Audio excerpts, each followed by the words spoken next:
మీ business ఏదైనా మీ ఊర్లో promotion చేయాలంటే అది సుమన్ టీవీతోనే సాధ్యం. ఇప్పుడే సంప్రదించండి.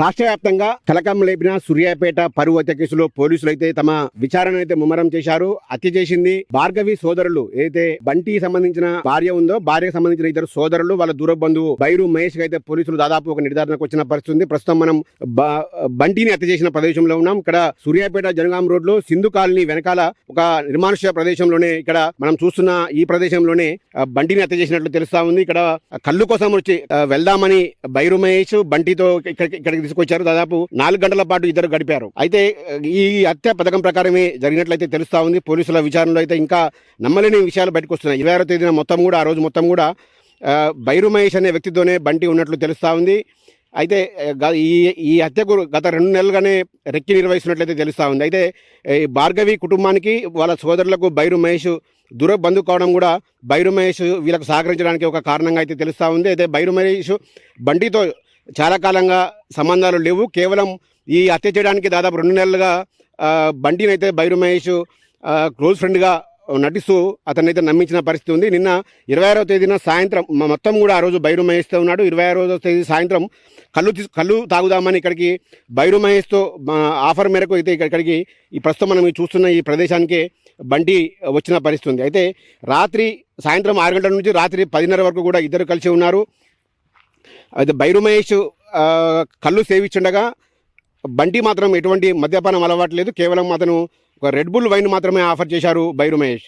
సో ఈ క్రమంలోనే ఒక్కసారిగా 10-15 మధ్యన ఈ హత్య జరిగినట్లయితే పోలీసులు నిర్ధారణకు వచ్చారు. ఈ 10 గంటల ప్రాంతంలో అందరూ ఇక్కడ ఎవరు చుట్టుపక్కల పరిసర ప్రాంతాల్లో ఎవరూ లేరని గమనించిన బైరు మహేష్ ఉన్నాడు. బైరు మహేష్ వెంటనే వాళ్ళ సోదరి మనులకైతే సమాచారం ఇచ్చాడు. సోదరులకు ఏదైతే భార్గవి సోదరులు ఉన్నారో నవీన్ వంశీ, అప్పటికే ఈ ప్రీ ప్లాన్ ప్రకారమే వీళ్ళంతా కూడా పక్కనే మాటు వేసి ఉన్నారు ఒక కారులో వచ్చి. సో ఎవరు లేరని గమనించిన బైరు మహేష్ వాళ్ళ సోదరులకు సమాచారం ఇవ్వడం, అంతలోనే బైరు మహేష్ కూడా నువ్వు ఇటువంటి ఇంత దారుణానికి ఇలా పెళ్ళిలా చేసుకుంటావంటూ అతనిపై ఒక్కసారిగా కోపోద్రికుడై అతన్ని ఊపిరాడకుండా గట్టిగా తన చేతితో, అయితే బైరు మహేష్ అయితే ఒక ఆజానుబాహుడుగా ఉంటాడు. ఆయన పర్సనాలిటీ కూడా హెవీగా ఉంటుంది. సో బంటి మాత్రం ఇంకా కొంత బక్కగా ఉండడంతో అతను ఊపిరాడకుండా అతన్ని కదలకుండా చేశాడు బైరు మహేష్. ఇంతలోనే పరుగున వచ్చిన వంశీ, నవీన్ కుమార్ భార్గవి సోదరులు ఉన్నారో వంశీ 2 కాళ్ళు పట్టాడు. అదేవిధంగా పక్కనే ఉన్న ఈ రాళ్ళు మనం చూస్తాము. ఇదంతా కూడా ఒక వెంచర్, ఇది పాత వెంచర్. ఇది వెంచర్లో అన్నీ కూడా ప్లాట్లకు పడిన రాళ్ళు ఉన్నాయి. ఈ రాళ్ళను తీసుకొని బైరు మహేష్ మెడబట్టాడు బిర్రుగా. వంశీ 2 కాళ్ళపై కూర్చున్నాడు.